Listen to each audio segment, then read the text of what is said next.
Tenía un moretón del tamaño del bíceps y parecía alzador de pesas.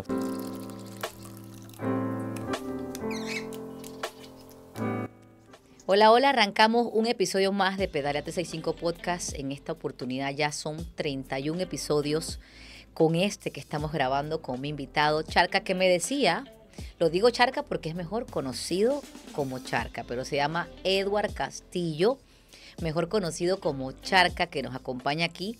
31, el número de mi cumpleaños y el número de Edward al revés. Bienvenido. Muchas gracias, Katia. Muy contento de estar aquí. Y sí, el nombre es el nombre artístico, Charca. Si tú dices mi nombre de pila, creo que la mitad de Panamá no me conoce por ese nombre. Sí, yo creo que tienes toda la razón.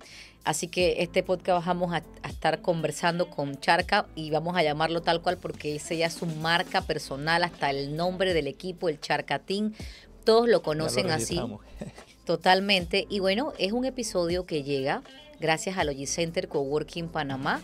Estamos ubicados en Obarrio, en el piso 3 y 4 del PH Plaza Canaima. Para quien no se ubica, es justo antes del Santuario Nacional. Ya son 31 episodios grabados aquí en una de sus salas de podcast y un episodio que también llega con un auspiciante que es Latin Bikes Panamá. Y hemos traído hoy productos que a Charca le funcionan, aunque Charca también tiene su local de bicicleta y todo lo demás. Yo dije, en este episodio yo voy a traer algo que aunque Charca sabe, va ligado con lo que también él practica, que es la montañera. Este que está aquí, que es el líquido tubeless, para quien usa llanta tubeless. Ahora me encanta porque tienen este líquido. Me gusta también porque si tú quieres, digamos que hasta tener un ahorro económico, te compras el bote grande ese que está allí y simplemente en tu Camelback cuando vas a hacer MTB, haces refill si tienes un cambio de un pinchazo o algo así, llevas tu relleno. MTB y ruta, porque igual Sí, ahora ya lo que está es usar tubeless también en la ruta. Así sí, que para MTB ambos. y ruta. Esto que sirve para llevar tus herramientas, yo he visto que a muchos ya no les gusta andar con la bolsita atrás, Sí. pero te limita, Edward. Sí, Esto es chévere, a mí me encanta. cuando haces entrenos cortos. Entonces ahí está. Entonces esto está práctico para entrenos cortos. La bolsita atrás para entrenos largos para que tengas tus dos botelleras para hidratarte. ¿Y qué más traje yo por aquí? Bueno, guantes de MTB que también tienen de esa línea. Allí saben que los guantes de MTB son de todos los precios, hay desde 20, 30 hasta 40 y $50. Bueno, aquí traje unos de gama media de $27. Y este bolso que yo me lo llevé para el Tour de Panamá, que también Charca, ahora vamos a hablar con él precisamente del Tour. Y está chévere porque yo lo llevaba en la cintura y cuando iba a la cobertura tenía como hidratarme, tenía para meter el teléfono, si llovía. Estaba bien práctico, la verdad es que sí, valió la pena. Yo lo llevé para darle uso y bueno, al final dar un buen review del producto. Ahora sí, yo invité a Charca hoy aquí porque vamos a hablar de ese reciente Tour de Panamá porque está calientito, recién sacado del horno y Edward estaba en la categoría Master A y tuvo que retirarse por una caída que sufrió en la etapa 4 en la costa atlántica en Colón, en la ruta que iba a Miguel de la Borda. Yo pude ver, porque en ese instante la moto del streaming estaba grabando en ese instante, cosa que eso no suele ocurrir tan fácilmente. Vimos a Charca volar realmente y nos preocupamos y luego preguntamos en la tarde cómo él seguía y gracias a Dios él está bien, aquí está, aquí nos acompaña. Charca, hablemos de ese momento y hablemos de una evaluación de este Tour de Panamá 2024. Bueno, sí, es un momento que es difícil. Uno se queda con las imágenes de aquel momento y lo que todo el mundo pensaba era que fue un golpe muy, muy fuerte, que de hecho sí. Los amigos bromeando un poco también decían, sí, fue una caída World Tour porque fue como lo que ves muchas veces en televisión porque lo grabaron y estaba en vivo. Y al ser en vivo da como esa impresión más fuerte porque sí, fue contra el Jersey en esa curva. Yo luego veía los datos del GPS y me decía que en el momento que yo choqué iba a 50 kilómetros por hora, o sea que iba rápido.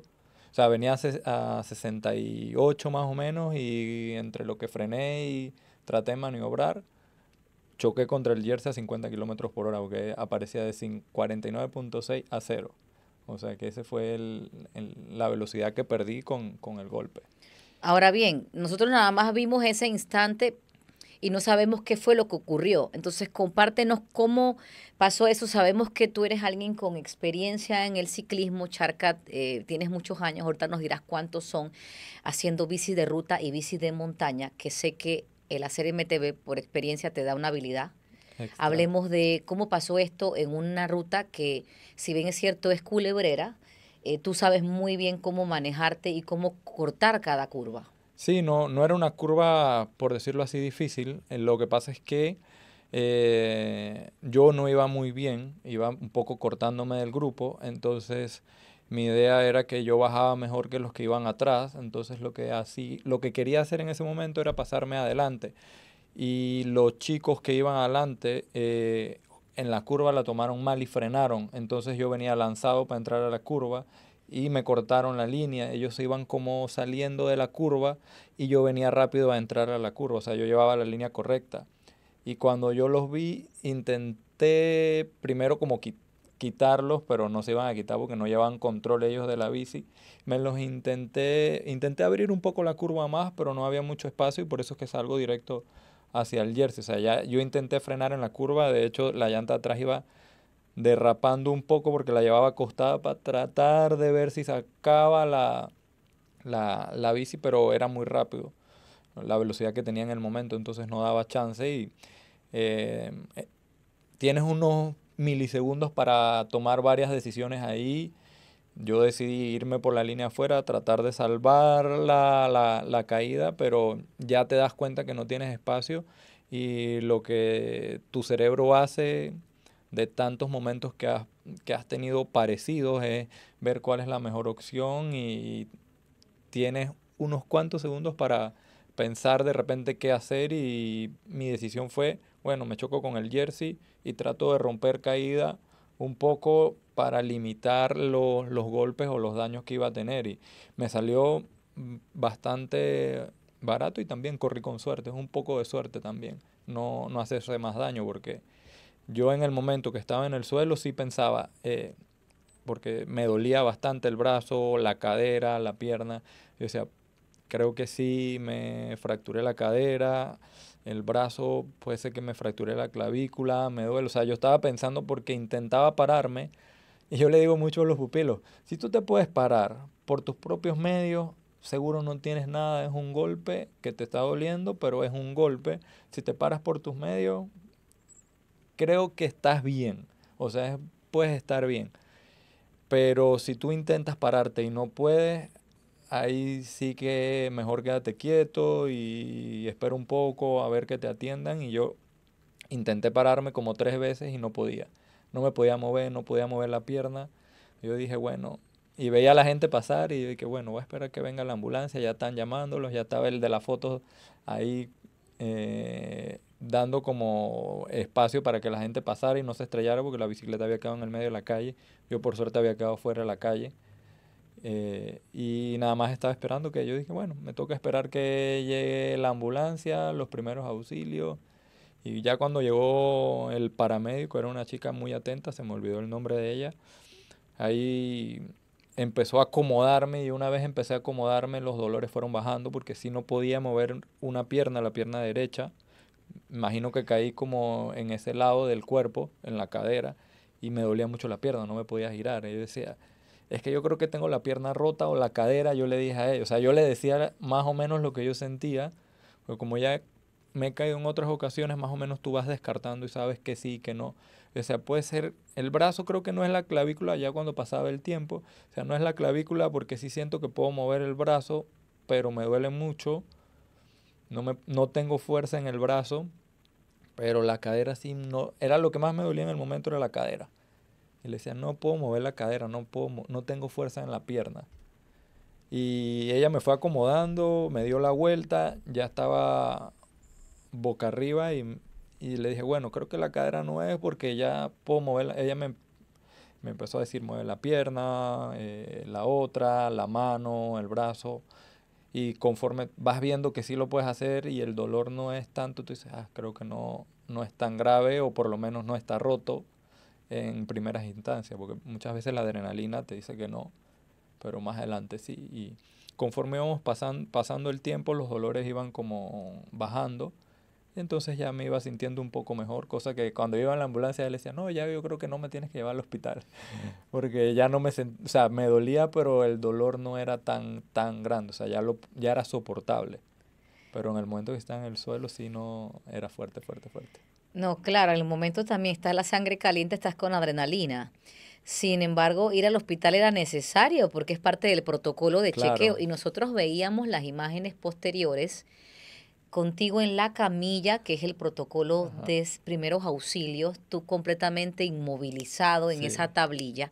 Entonces sabíamos, wow, es daba fuerte. preocupación porque desconocíamos tu estado, no sabíamos nada de ti hasta por la tarde que yo hablo con Belkis y me dice solo es un golpe en el brazo.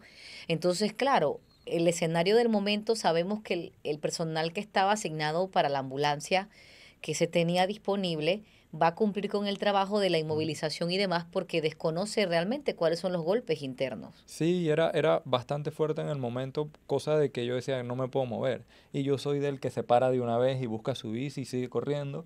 Pero yo decía, no, estos dolores no los he sentido antes, creo que sí me fue mal.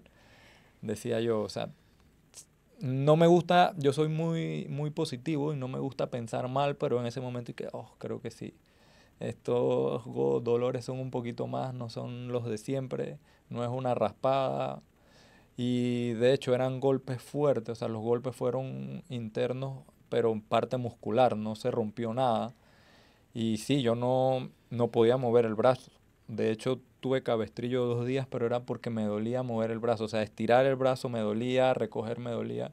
Porque lo que se había golpeado era el bíceps. Tenía un moretón del tamaño del bíceps y parecía alzador de pesas. O sea, tenía un brazo bastante gordito el músculo, tenía músculo. Y Cuando mira, no. pero te has tenido una recuperación. Mira, yo creo que eso es la ventaja, dime, tú me lo dirás, la ventaja de ser un atleta con muchísimos años practicando el deporte Sí. creo que influye mucho en la recuperación, porque estamos aquí hoy, el tour recién terminó, o sea, no ha pasado, Eduard, ni siquiera Van 7 días de la una caída. semana, sí, una semana de que, no ha pasado la semana de que finalizó el tour, en este caso el accidente fue el viernes de la semana pasada. Por eso es que yo cuando te escribía para invitarte al podcast, yo primero te preguntaba si Sí. estabas disponible para asistir porque no estaba clara de las lesiones y aquí hoy te veo una semana de esta caída de Edward y tú estás bien, o sea, yo te veo el brazo, cuéntanos al final las lesiones porque también llegamos aquí y yo te vi puntos. Sí, sí, me tuvieron que coger puntos en el brazo, tenía una laceración un poco profunda en el codo. Muéstranos eh, a ver. Ahí yo creo que más o menos se aprecia ah, porque tengo la toma cerrada. sí, aquí ya en verdad ya yo me quité un punto, cosas que a uno le gusta hacer, ir quitándose los puntos. No, el bíceps yo lo tenía morado, era un hematoma grande, no me dejaba mover, por eso era que no tenía brazo, digo, movimiento en el brazo. Eh, en la mano, creo que estos dedos me imagino que se doblaron todos para atrás, que todavía esto me duele y todavía sí está hinchado aquí. Ok. Es lo que más me duele ahorita es esto, la mano y el pecho, porque no tenía nada, pero sí tenía golpes fuertes en el pecho. O sea, eran más que todo, por suerte, fueron golpes muy duros, en seco, pero que no fracturó nada. Pero el mismo doctor me decía, no, te va a doler como 2 semanas posiblemente. Y va una, o sea que yo dije, bueno, estoy en el tiempo que me dijeron, así que toca ser paciente. No he Sí, podido montar bici. eso, yo, mira, esa, me leíste la mente porque esa era mi siguiente pregunta. ¿Cuándo te dijo el doctor que puedes retomar la bici? Yo creo que adicional a eso, aparte de lo que te haya dicho el doctor, tú te vas a ir dando cuenta. Sí, más que todo, eso fue lo que me dijeron. No, tú te vas a dar cuenta cuando tú te sientas bien y por lo general yo no hago tanto caso a lo que me dicen los doctores. El deportista sí, que, o sea, no es tanto por el deporte, sino que me gusta montar bici y me aburro cuando no monto bici. Entonces, más que todo es eso. Pero ahorita me molesta para agarrar el timón y por eso no he montado. De hecho, ayer tenía clase con los pupilos y me dijeron, no, no venga. Yo iba a ir para cumplir. Oh, sí, pero tu salud es primero, porque si tú no estás bien, no puedes darle a los pupilos tuyos precisamente esa calidad de entrenamiento que les sueles brindar. Sí, entonces por eso me dijeron, hey, no, mejor quédate. Yo, no, yo quería ir solo para cumplir, pero ya nada más me tenían que decir, no me lo tenían que decir mucho, no tenía muchas ganas de ir. ¿No? Y además es escuchar tu cuerpo, o sea, es algo que como atleta hay que hacer. es escuchar al cuerpo. Sí, claro. Esa es la premisa que muchas veces, incluso cuando te sientes cansado, tú no, es que tengo el entreno, pero estás cansado. Muchos no somos ciclistas profesionales, o sea que tenemos, después que hacemos bici, tenemos que ir a trabajar. Ese es un cansancio que no se mide. El Garmin o el reloj que uses, el Wahoo, no te miden lo que no haces fuera de la bici. Claro, es que aquí, por ejemplo, la mayoría pues somos ciclistas aficionados, que tenemos Aficionados, una correcto. vida, un trabajo, tú tienes una tienda que atender y que es falso que tú llegas a tu casa a comer y a descansar. Te Exactamente. toca ir a atender la tienda, te toca hacer, yo no sé si haces también parte mecánica. De todo un poco. Entonces es un cuerpo que en el día a día tiene un desgaste mayor que el atleta que solamente se dedica como profesional a entrenar, comer y dormir. Sí, exacto. Es la diferencia entre un atleta profesional y un atleta amateur, es precisamente el descanso. Y más si eres una persona que después tienes que una jornada laboral que tienes que cumplir. Ni siquiera es que tú eres jefe y vas a las horas del que tú quieres ir a trabajar, sino que tienes que cumplir con un horario, todavía es mucho más difícil. Entonces, Sí. algo que yo también le digo a la gente, que eso se toma en cuenta, eso es entrenamiento,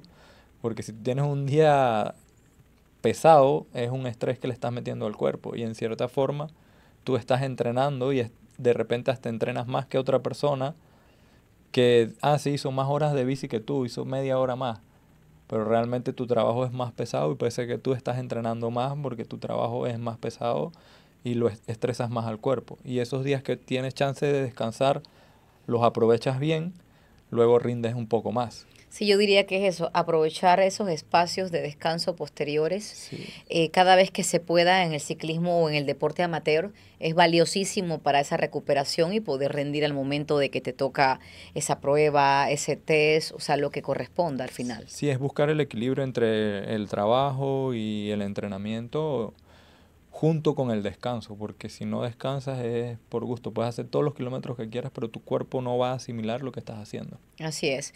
Y siguiendo con más de ese tour, luego de conocer, ya está aquí registrado todo el mundo que va a querer conocer o que quería saber cómo estaba Charca, ya él mismo ha Sí, explicado todo y nadie mejor que la persona protagonista de su claro. historia para que comparta lo que le pasó ese día en esa etapa número 4 de este Tour de Panamá 2024 que se lo llevó el país vecino. Tenemos ya 2 años consecutivos que los extranjeros se quedan con el Tour de Panamá. Hablemos de, para ti, ¿qué te dejó este tour en cuanto a experiencia? Que cada día siempre, porque nunca dejamos de aprender, ¿qué te dejó este tour, lección, aprendizaje positivo o negativo? Bueno, el tour cada año lo veo yo así, el ciclismo de Panamá va superándose y está un poco, eh, no un poco, está más fuerte que otros años. O sea, si nos ponemos a ver el ciclismo hace 10 años acá, hay un avance cuantitativo en cuanto a nivel, que lo puedes ver con los resultados afuera. Antes no teníamos tantos resultados, a veces podría ser un palo loco que uno pegaba, o sea, no uno, pegaban corredores nacionales en Costa Rica o en alguna carrera que estaban bien preparados, pero no era como lo que esperabas y ahora ya cuando de repente, no, Panamá es referencia, ves cómo el nivel ha crecido. Así mismo se ve en el Tour, se refleja en el Tour. Eh, en cuanto a los extranjeros, siempre le aportan ese grado de dificultad a la carrera. El año pasado vino Team Medellín, este año no vino Team Medellín, pero vino 7C que venía de correr Clásico RCN. Eso te pone la varita más alta porque traen mucho ritmo de carrera, las carreras se van a hacer más duras. Las etapas del Tour por lo general no son etapas tan fuertes porque es mucho plano y al final sube. Este año era diferente porque este año las dificultades empezaban desde el día uno. Cuando pones crono por equipo, exiges a todo, a tener un equipo para empezar, un equipo que te ayude a hacer el mejor tiempo y si, qué es lo que pasa en Panamá, que los equipos no hay tantos equipos, casi no hay equipos en Panamá, entonces la balanza se va a inclinar a esa gente que tiene corredores élites, que tiene corredores más fuertes, corredores que van bien en el llano. Obviamente le vas a dar una ventaja empezando. Luego ya venía en la segunda semana, el segundo día que tenía este rato al kilómetro 5. ahí se caminaba rápido. Y luego una de las cosas que no me gustaron mucho del tour es que nos tocó correr por carreteras en mal estado. Y era muy difícil ir en el lote porque no puedes meterte bien en el lote. Te toca ir como si fuese una carrera de mountain bike, que tienes que ir todo el día estresado viendo qué hay hacia adelante, porque si te quedas viendo o detrás de alguien que te va tapando, no puedes ver lo que hay en la calle y es más fácil que pinches, que te caigas, que te estrelles con otro que se cayó. Entonces es muy estresante esa parte para los corredores, también para el cuerpo técnico, porque es todo el día pinchazo, pinchazo, pinchazo, caída, pinchazo. Esa fue la parte que no me gustó. Las rutas exigentes, la del tercer día con Cerro Marta, que no era una etapa larga, pero el ritmo de carrera por el terreno malo fue muy alto, que creo que fue lo que ocasionó muchos desgastes. Por eso al final de la etapa veías diferencias entre los 20 primeros corredores hasta de 15 minutos, que en una etapa tan corta tú dirías, ¿cómo perdieron tanto tiempo? Pero es que se salió desde el kilómetro 1 como si ya la carrera se fuese a acabar en 5 kilómetros, o sea, se iba muy rápido, rápido. Creo que eso le pesó también al equipo de Cultura y Valores, que controlaron, intentaron llevar la etapa muy duro. Y también perdieron compañeros cuando pinchaban o había algún percance, porque Abdul tuvo problemas con la bicicleta. Yo vi donde se le trancaron los cambios, que por ir en ese rebote de las bicicletas, muchas veces el electrónico falla porque entra en modo de protección y los cambios no se hacen. Y yo vi que a Abdul se le trabó la bicicleta, como que se le trabó en un cambio, y yo creo que había entrado en ese modo del sistema, que lo que hace es que como cuando sufres una caída, él se queda en un cambio para que no la cadena no salte, y como que se le había quedado en un cambio. Luego vi que Sandy pinchó, Bredio pinchó. Son corredores que iban perdiendo en la punta. Y luego en la subida del Sapo, que era donde siempre se hacía la selección, porque pasamos 2 veces por ahí, tenía problemas mecánicos Christopher. Y yo iba viendo todo porque iba ahí como fildeando todos los movimientos de los demás corredores. Y Christopher se queda también. Y no sé si él llegó a estar en la punta de la carrera ese día, pero yo luego veía las fotos, iban 5 corredores adelante prácticamente, y solo quedaba Gabriel y Archibald defendiéndose contra prácticamente 5 corredores del 7C. Era muy difícil para ellos. Entonces creo que cayeron un poco en el juego de corretear todo lo que les tiraron desde el inicio. Hizo que el nivel fuera, o que la carrera fuera muy dura desde el inicio, y por eso al final llegabas a ver esos tiempos con una montaña de 3 kilómetros, que es bien dura, pero solo son 3 kilómetros, y perder tanto tiempo. Yo llegué eliminado a Cerro Marta. No, sí, cuando yo vi el preliminar que siempre pedíamos cada día para hacer nuestro resumen en la televisión, yo vi que un Christopher llegó a 13 minutos en Cerro Marta. Y vi mucha gente llegando después que se acabó todo, porque nosotros nos quedamos haciendo el resumen. Tenemos un programa ahora a la 1 de la tarde de deportes, y estábamos haciendo todos los pases del Tour de Panamá en el programa, y vimos gente todavía llegando 1 hora después. Sí, 1 hora después, exactamente. Entonces, claro, ese día yo no pude, voy a corregir la palabra. Ese día nosotros elegimos la cobertura de otra manera. En la etapa 2, que terminaba en las eólicas, decidimos irnos en carrera y pudimos observar obviamente el deterioro de la carretera, que fue muy grande, que era muy grande el deterioro de la carrera, y que eso mermó muchísimo, inclusive como lo destacas, para los equipos poder pasar y rebasar, porque así como el ciclista tenía que chifear en buen panameño el hueco, los carros también, y allí yo lo pude ver porque lo vivimos nosotros mismos estando allí, tratando de ubicarnos al final, de no estorbar a los carros de los equipos, pero irnos allí. Y había mucho corredor rezagado en la etapa del día 2.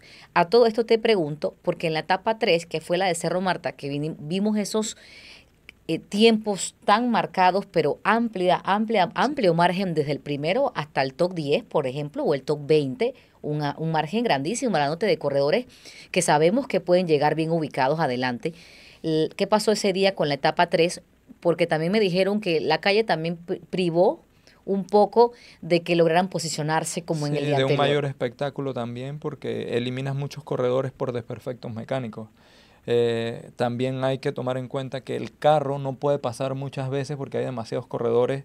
Desde el primero, ponte que tienes 2, 3 kilómetros de ciclistas en diferentes grupos o en diferentes lotes. Entonces es más difícil para los carros porque tenemos también que entender que aquí en Panamá no podemos cerrar las calles para las carreras Ujú. y te encuentras con tráfico de frente. Entonces para los carros asistir en una calle dañada, de 2 paños es muy, muy complicado pasar y tenías corredores que no recibían líquido. Por ejemplo, yo no recibí líquido en la etapa 2 en la de las eólicas, nunca hasta que se acabó la carrera. Pero te No, pregunto, ¿no pudiste recibir líquido porque tu auto de apoyo no pudo llegar a tiempo? no pudieron llegar porque desde el kilómetro 5 hubieron caídas, hubieron desperfectos, flat, entonces iban como iban a llegar a la punta, flateó otro, se quedaban con ese, le daban líquido, cuando entonces de nuevo iban a la punta, de nuevo otro flat y como no hay comunicación en el lote, estuvimos nosotros un rato esperando al carro, pero no llegaba, no llegaba. Y yo iba en la parte de atrás del lote y me quité de la parte de atrás del lote porque viene una parte complicada. Y es importante el posicionamiento que tienes en el lote para no quedar cortado en alguna parte. Y me corrí hacia adelante del grupo. Y ahí llegó el carro. Y el carro estaba atrás e incluso los iban a multar porque habían subido varias veces. Pero como no tenemos comunicación, yo no sabía que el carro ya había llegado. Y no bajé. Y el carro estaba allá atrás esperando que... Porque ya lo habían llamado en otras ocasiones por el radio, pero ellos estaban lejos, no pudieron llegar. Entonces se complicaba y cuando ya yo me doy cuenta que el carro está ahí, pincha de nuevo otro compañero y de nuevo el carro se queda y venía la parte ya de que entras al zigzag y de la parte que vas para Churuquita Grande, Churuquita Chica, que por ahí es más complicado porque son muchas curvas y todavía es más difícil que el carro pase. Y encima en el rato mi bicicleta se había dañado. Mi bicicleta se le había perdido el caliper trasero, o sea, se le habían caído las pastillas de freno.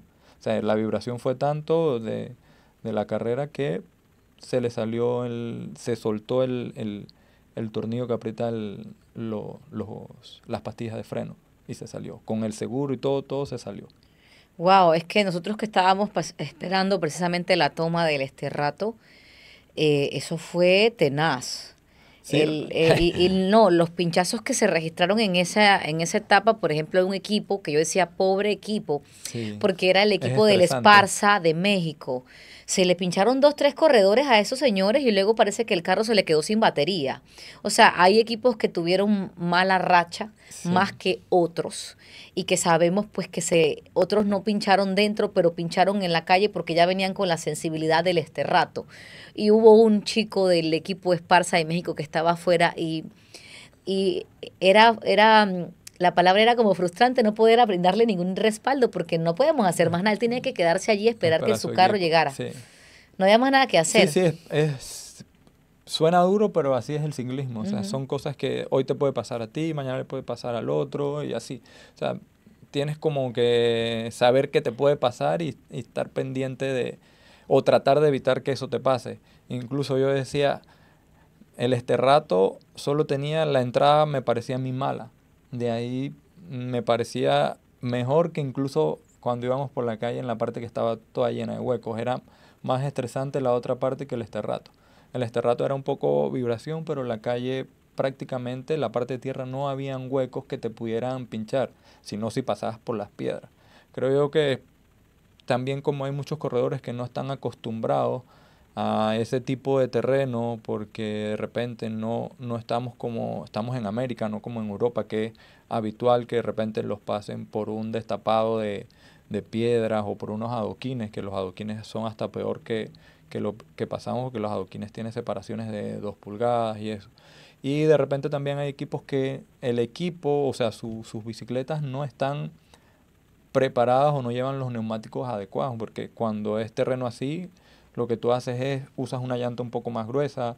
Ahora, como te decía con el tema del tubeless, En la ruta yo, por ejemplo, llevo tubeless, le puedo usar una presión más baja a las llantas. Eso te permite que no rebotes tanto en las partes malas de la calle. Yo no sufrí ningún pinchazo, incluso mis llantas se rompieron un día, tenían una parte rota que les faltaba un pedazo de lona y no sufrí pinchazos. Y era una llanta que se deterioró bastante, creo que en la tercera etapa que tenía unos huecos. Yo no las quise cambiar porque no, esas llantas aguantan. Yo las agarré y porque no pude venir a Panamá, que tenía otro juego de llantas para cambiarlas.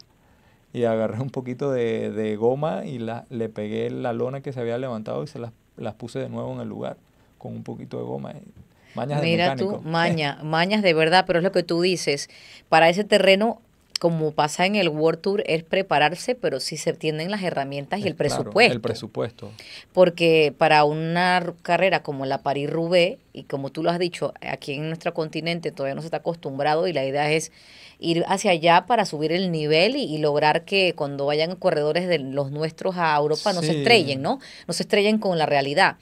Sin embargo, obviamente influye muchísimo si hay presupuesto, pero sabemos que son equipos pequeños que se arman antes del tour porque hay mucha emoción del ciclismo amateur para querer participar y no todo el correcto. mundo cuenta con el recurso para cambiar de equipamiento como se hace en el World Tour que tienen los presupuestos. Correcto, correcto. Eso es algo de lo que te hablaba un poco al inicio también con el tema de que la parte es muy emocionante, sí, y llamativo verla contrarreloj por equipo, pero en Panamá no tenemos como equipos con tradición, solo hay dos equipos, el PCB y el Rally, que son equipos que ya tienen mucha tradición, equipos armados, equipos fuertes, que pueden enfrentar de buena manera una contrarreloj por equipo, pero el resto de equipos nacionales está en desventaja en esa parte. Entonces, si tienes buenos corredores, lo que haces es que los empiezas, por decir así, a eliminar de una clasificación general porque ya van a ir en desventaja porque van a perder 1 minuto, 2 minutos, 3 minutos. Y en una carrera como el Tour a Panamá, o sea, fuera de la etapa 3 que me pareció muy loco el tema de cuánto se perdió, el Tour a Panamá me parecía que no era una carrera que se iba a definir por tanto tiempo, era una carrera que se iba a definir pocos, por pocos márgenes, que incluso la contrarreloj individual iba a ser como la que definía. Pero la etapa de Cerro Marta fue como que tiraron una bomba y la general se movió de una manera que prácticamente todas las categorías, desde los élites hasta los sub-23 y los juveniles, habían márgenes muy grandes y se hicieron en Cerro Marta.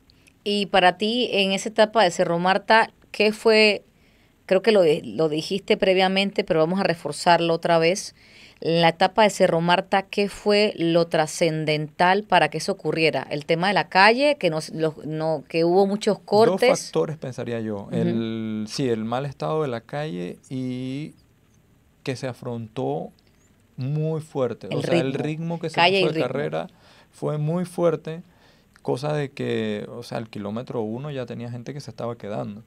Y si pinchabas era casi imposible llegar al grupo de punta. Un corredor que yo me quito el sombrero, que estaba muy fuerte, era el de la Masterá, Francisco. Él estaba muy fuerte y él se pincha y ponte que como al kilómetro 30 llegó al grupo donde yo estaba, que normalmente eso te hubiera tomado 5 kilómetros a lo mucho y ya, porque era empezando la carrera. Y él no llegó a mi grupo, que ni siquiera era el de punta, yo iba en el segundo grupo que correteaba la punta, y él llegó como al kilómetro 30-35. Y ya él no iba a llegar jamás al grupo de punta porque nos llevaba como 2-3 minutos ya. Eso es para tener una idea de lo que le costó a los que venían rezagados lograr entrar nuevamente en el grupo de favoritos. Sí, sí. E incluso Abdul nos pasó y Abdul se fue de ese grupo y nunca estuvo más de 1 minuto de nosotros. Y el grupo de nosotros tampoco en algún momento no hubo una coordinación, nadie quería tirar, lo que pasa a veces por atrás, que nadie quiere tirar y dejan ir la punta, porque en la punta sí tienen otros objetivos, ya tienen diferentes referencias y ya saben que van ganando tiempo y van tirando duro. Y adelante era prácticamente un man to man entre dos equipos. Era entre el 7C y el PCB, que estaban eh, mano a mano, pero en el PCB en desventaja porque solo llevaba 2 corredores. Claro, donde vimos que también se registraron ataques. Eso también lo vimos suceder ya al volver a la capital y luego irnos hasta Colón, como ya había una desventaja de 5 minutos del PCB, que era el favorito de Panamá con Archibol. Vimos entonces un PCB antes de que tú sufrieras tu accidente, que estuvo desde el inicio Claro, en proponían Colón, carrera. tuvieron que salir a proponer para tratar de lograr algo, aunque sabemos que era una etapa ya más que nada de transición, que no iba a ocurrir mucho, Sí, precisamente era por... mucho más llevadera la etapa, la montaña que había no era una montaña para que corredores élites perdieran tiempo, o sea, eso se ve más en las otras categorías que de repente sí se pierde tiempo, los máster pierden tiempo. Yo ese día dije, bueno, no llegué de la mejor forma, no llegué como quería el tour, estaba quinto en la general de los máster. Dije, bueno, hoy la gente se corta, si aprietan duro, la gente se corta en la subida esa de entre Achiote y Piña. Yo decía, o sea, era lo que yo sabía que iba a pasar y de hecho iba pasando en el lotecito, creo que solo íbamos 3 máster en el lote ese de punta. Francisco, Ale Jorge y yo, porque creo que también no estoy seguro si en ese lote iba Fajardo. Yo creo que Fajardo se había cortado y él entró cuando el grupo bajó el ritmo de carrera un poco. Pero después de ahí no entró más nadie y la gente llegó a más de 10 minutos el segundo lote. O sea, perdieron más tiempo en una etapa que era de transición que otros días. O sea, es lo que pasa en las otras categorías. En la élite no, casi no se tocan. No, y yo lo vi porque pasó lo mismo que vimos el día de Cerro Marta. Hay gente que llegó en la etapa Sí, de transición, por decirlo así, a una hora. aún no. De verdad, impresionada. Y sí, yo vi los máster que mencionaste, como Cristian Fajardo y Francisco, entraron en el lote con los punteros en ese sprint final, en ese embalaje final, yo, los vimos ahí. Y entonces lo que tú me dices, a un momento que el lote o el grupo puntero levantó el pie, y por eso entonces lograron entrar muchos que quizás estaban en peligro de quedarse No cortados. eran muchos, eran como 5. Porque yo me acuerdo en el accidente yo los vi, que, nada más venían como 2 ahí cerca. Claro, imagínate, o sea, para que se pudiera observar y por eso es que para mí era importante esta semana un invitado del que vivió la etapa del Tour de Panamá. Por eso dije, vamos a ver si Edward está disponible, porque estamos recién saliendo, como resalto, de un Tour 2024 con un ritmo diferente, donde el nivel ha ido increciendo en positivo, porque se exige al local que Sí, suba claro. el nivel porque queremos nuevamente como país seguir estando en los libros de la historia de Juegos Olímpicos con otra clasificación a Los Ángeles. Y para lograr eso hay que medirse en la región y hay que subir el nivel de Panamá, inclusive y primordialmente con los juveniles, con los juniors. A mí me hubiese Sí, gustado ver más panameños juveniles presentes en nuestro Tour de creo, Panamá, porque solamente hubo sub-23, Edward, si no me equivoco, en la categoría juvenil. Para mí falta todavía, teníamos a un Borisín, ujú. y sí me hubiese gustado ver más juveniles en el Tour simplemente para irse fogueando. Sí, creo que parte del tema con los chicos ahora es que el ciclismo ha ido en una evolución y los chicos juveniles no se han montado en esa evolución. O sea, estamos muy creyendo en la vieja escuela y hacer muchos kilómetros, entrenar un poco desordenado, sin un rumbo. Yo voy a hacer muchos kilómetros, kilómetros, kilómetros y el ciclismo actual no es solo hacer kilómetros y, es que yo entreno todos los días, sino que son muchas cosas, el descanso, la alimentación. O sea, el ciclista actual es un deportista integral, prácticamente un chico que si quiere llegar a ser profesional, su mentalidad de profesional debe empezar a los 15 años, si quiere a los 20 estar con miras a llegar a un World Tour o a estar en Europa corriendo. O sea, si no hacen esto desde antes, les va a ser muy difícil porque cuando llegan a Europa, cuando les dan la oportunidad de ir a Europa, que es una parte que es buena y mala actualmente en Panamá, porque tienen la oportunidad, pero yo veo o siento que la oportunidad está, pero los chicos no van preparados y capacitados realmente para la oportunidad que les están dando y se están estrellando cada vez que llegan a Europa a correr, porque el sistema de entrenamiento, lo que hacen, cómo comen, cómo descansan, cómo ven el ciclismo, eh, en los objetivos personales que tiene también cada ciclista, porque si tú quieres terminar una carrera, tú entrenas para terminar una carrera y es diferente a si tú tienes una mentalidad de que yo quiero entrenar para ganar. Esa mentalidad también es diferente y lo he escuchado en tus podcasts a Yelko, que lo dice mucho, que la mentalidad de los ciclistas, que hay que cambiar la mentalidad. Y sí, es el hambre de ganar, pero también eso debe ir con lo actual, la tecnología y todas las cosas que hay ahorita en el medio de que te ayudan a entrenar, hay que utilizarlas porque lo están haciendo los demás. Y si tú no lo haces, estás tarde. O sea, entras tarde. Cuando llegas, vas a aprender lo que ya los otros tienen 5 años haciendo. Y ahí creo que es donde está como el delete con los jóvenes que tenemos actualmente, porque sí, hay talento, pero a mi parecer les falta como ese pasito de un poquito más de profesionalismo a la hora de entrenar y de todo, ser ciclista. Tienen que Sí. ser profesionales desde antes. Y me gusta escuchar tu punto de vista, Edward, porque ya te digo, en Panamá tienes muchísimos años haciendo ciclismo, ahora tienes tu escuela también o tus pupilos en tu equipo de ciclismo, y aunque sea un nivel amateur, para Exacto. mí es una responsabilidad de alguien que ya entrena y que es una referencia con equipo como tú, estar empapado de lo que pasa afuera. Así sea que tus pupilos sean muchos profesionales que simplemente quieren tener un mejor estilo de vida. Estar claro con lo que dices y coincido con eso porque es algo que venimos viendo y yo como periodista que practica ciclismo y que le gusta a través de estos espacios que tenemos en Pedalea, educar e informar a Exactamente. la ciudadanía es importante y eso es un análisis que tú has brindado acá que yo lo secundo porque es que estamos un poco atrasados en ese sentido para poder que los nuestros lleguen a Europa con esas Claro. condiciones, porque la alimentación es vital, lo que tú has dicho, tenemos niños con mucho talento, el próximo año se ha anunciado algo muy positivo, que van nuevamente el proyecto Euroteam, sigue activo con la federación y eso es muy bueno para los muchachos, sin embargo es algo que tiene que ir ligado, no únicamente llevar al atleta a Europa y ubicarlo en un equipo de su categoría en España o en Portugal o en los países que son aliados de nuestra federación, sino es que ya irlo preparando con lo que tú has mencionado, la tecnología del equipamiento, la medición de la alimentación, el tema del descanso, las calorías que como y cómo entreno. Claro, todo tiene que ver y todo suma. Entonces también pasa un poco con eso, con los chicos que yo escuchaba la otra vez a una chica colombiana y decía, no, que ella un día se topa a Anemik entrenando y Anemik después que terminan de entrenar se ha servido una cantidad de comida y ella decía, ¿es que en serio te vas a comer todo eso?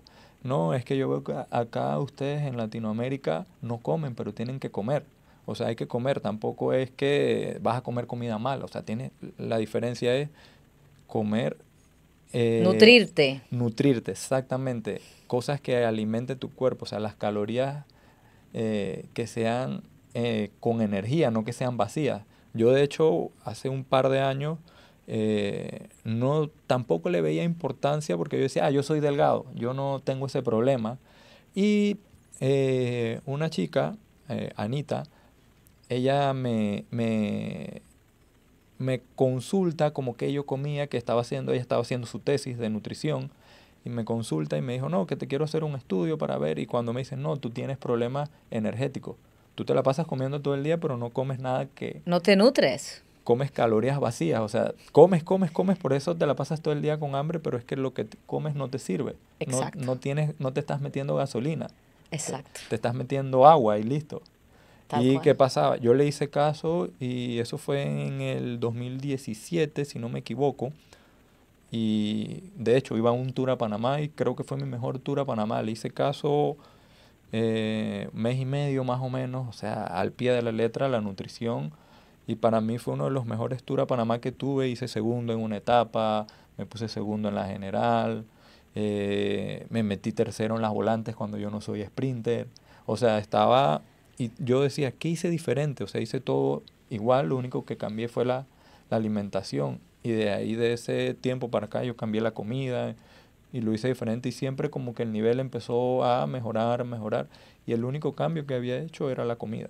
O sea, Viste, has tocado un punto importante, es que tú mismo eres tu propio experimento claro, y probar qué te funciona y qué no. No necesitamos comer 5 veces al día. Bueno, yo pienso así, cada quien pensará diferente. Necesitamos es nutrirnos ujú, al día con lo que el cuerpo requiere para estar energizados y para realmente rendir en el deporte. Y ahora te pregunto, antes de y pronto ir despidiendo nuestro podcast porque se nos va el tiempo rápido, sí, rápido. Charca, con tanto que hay que para compartir, tanto que hay para dar a nuestra audiencia, y es, ¿qué evaluarías tú que me decías, hablando de ti, por lo que acabas de destacar? Que fuiste muy preparado en el 2017 y que has cambiado tu nutrición. Este año me decías que no fuiste tan preparado al tour como hubieses querido. ¿Tu nutrición la has mantenido estos años luego de esa propia Sí. práctica contigo mismo? Sí, sí, yo no, prácticamente no he cambiado nada en cuanto a alimentación. Lo que sí, y te soy sincero, no cuido otras cosas. Eh, ya A son ver. muchos años en la bici, también uno necesita como tener un equilibrio y relajarse un poco. Entonces yo siempre digo, no, ya los máster cuando se acaba una carrera tomamos cerveza. Ok. Entonces es lo digo, la diferencia con los élites es que los élites no pueden tomar cerveza, tienen que, Son, exacto, para el rendimiento que ellos quieren. Y yo le digo, no, ya yo estoy relajado, ya yo me tomo las cervezas luego de una bájate la carrera. guardia. Claro, y no es lo mismo porque tampoco mi cuerpo no tiene 20 años, no me recupero tan rápido y como en esa parte no lo estoy cuidando como debe ser, me he relajado un poco. Creo que también tiene que ver con muchos años en el ciclismo. Me decías al principio que cuántos años llevaba en el ciclismo. Yo tengo desde el 2004 que empecé a competir en MTB y en el 2008 con el equipo de Unachi, en ese tiempo lo llevaba Buffy Banton, que le decimos, me dio una bici de ruta y yo empecé a correr ruta y ese mismo año corrí la vuelta. Eh, entonces son todos esos años y yo no he, de ese momento, yo en todas las paras que he tenido no suman un año. Yo paré por lesión una vez en la rodilla 3 meses y cuando me vine a vivir a Panamá más o menos 6, 7 meses y eso es todo el tiempo que yo estuve casi sin montar bici. O sea que no montaba bici, uno por lesión y lo otro porque estaba amoldándome al estilo de vida de Panamá. Entonces estaba como aprendiendo porque no vivía en la ciudad, vivía en las afueras, entonces tenías que transportarte y perdías mucho tiempo y me estaba moldando a ese estilo de vida. Y ese fue el tiempo de pausa que tuve de la bici. Y ahora cuando ya llevas tantos años, porque eso fue en el 2010, la última vez que me desconecté de la bici. No, ya saqué la cuenta, o sea, desde el 2004 al 2024 son 20 años que llevas montando bicicleta, primero en la montañera y luego Ujú. en el 2008. Estamos hablando 16 años en la ruta, 20 años con la bici en general, En hablando general, del ciclismo de montaña. Ya puedo entender que quizás llega un punto donde tú dices quiero una pausa. exactamente. Y este año igual decidiste ir al Tour de Panamá porque como eres competitivo, tú dices yo voy. Sí, sí, sí, o sea, las carreras a uno es lo que lo motiva, estar montado en la bici, por lo menos a mí es lo que más me motiva, es siempre el reto de, es que puedo ser mejor, puedo ser mejor. Pero últimamente yo incluso dentro del equipo tengo una chica, María Carla, que ella es psicóloga y yo hablo a veces mucho con eso, de esos temas de, mira, que no siento a veces como la misma motivación. Y ella me dice, no, tienes que ver como qué es lo que te está pasando. O sea, me da ciertas claves y siempre vas como tratando de arreglar tus ideas de qué es lo que pasa, porque es lo que te digo, cosas que han cambiado en el ciclismo. Antes uno, un psicólogo, no estoy loco, no necesito ir a un psicólogo.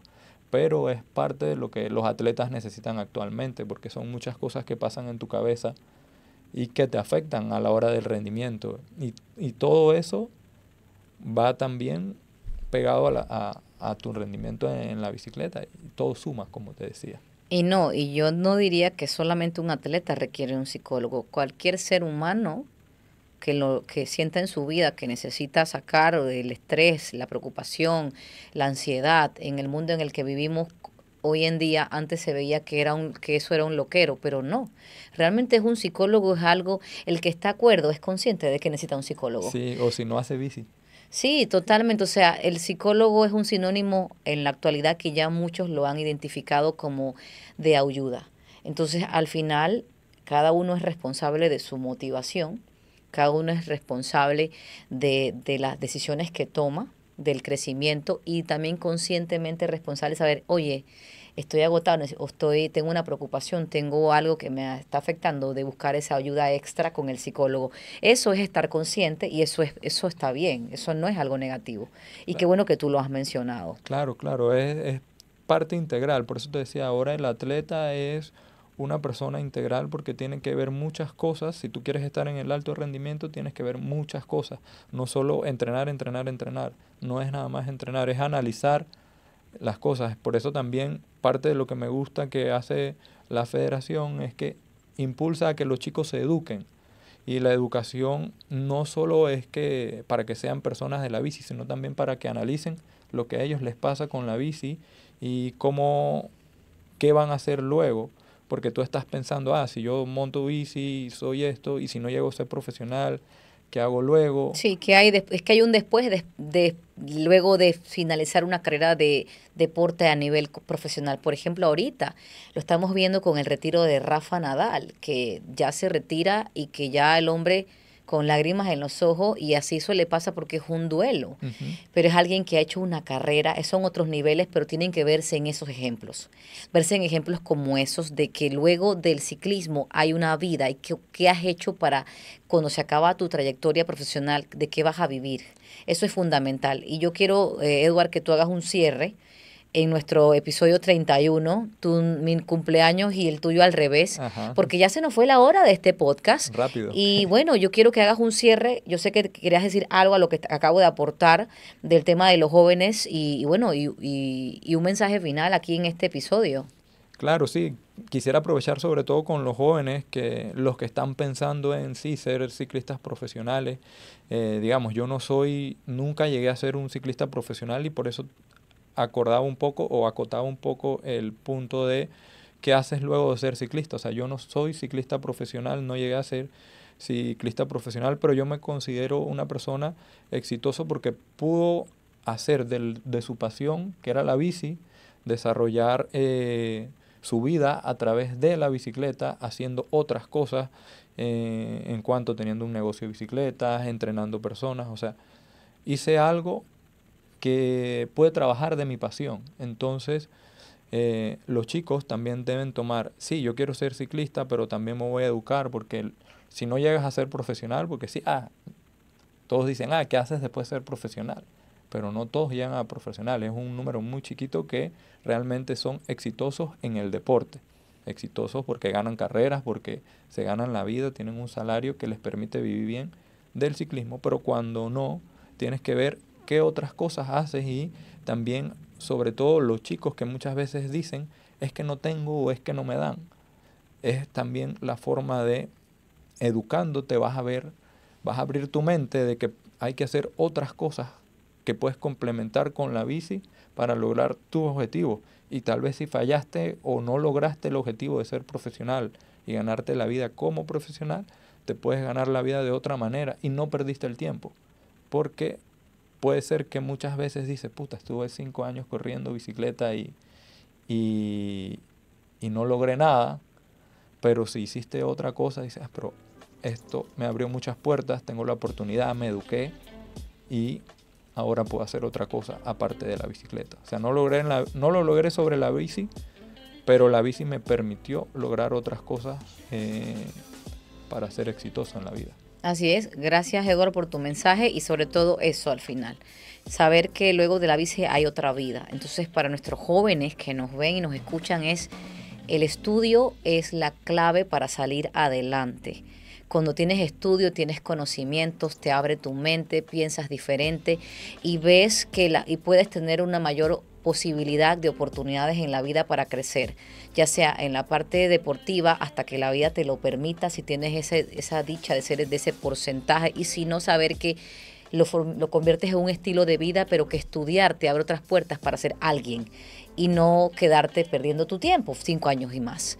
O lo que sea, porque cada vida es diferente. Sí, claro, porque incluso abres puertas, conocen y la gente te ve como, mira, este pelado intentó ser ciclista, no lo hizo, pero estudió, no sé qué, no, yo lo quiero conmigo porque yo sé que si él como ciclista lo intentó y no logró y ahí está, me va a funcionar de repente a mí y otra persona te puede ayudar en otro medio a escalar y llegar a ser quién sabe qué. O sea, no sabemos a dónde podemos llegar. Y otra cosa, también pensar en algo y crear algo para ti. Esa es otra cosa antes de finalizar. El deporte te abre puertas.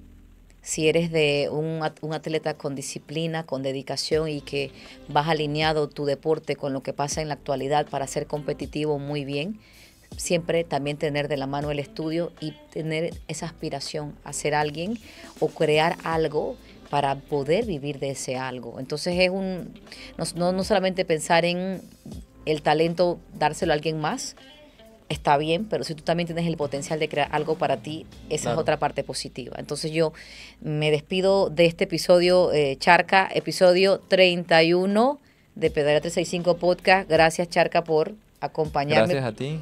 por aceptar esta invitación, y nos alegra muchísimo, sobre todo, haber conocido de tu voz, que estás bien, la caída de este Tour de Panamá, que te encuentras muy bien y que simplemente golpes y una raya más para el tigre. Para el tiburón.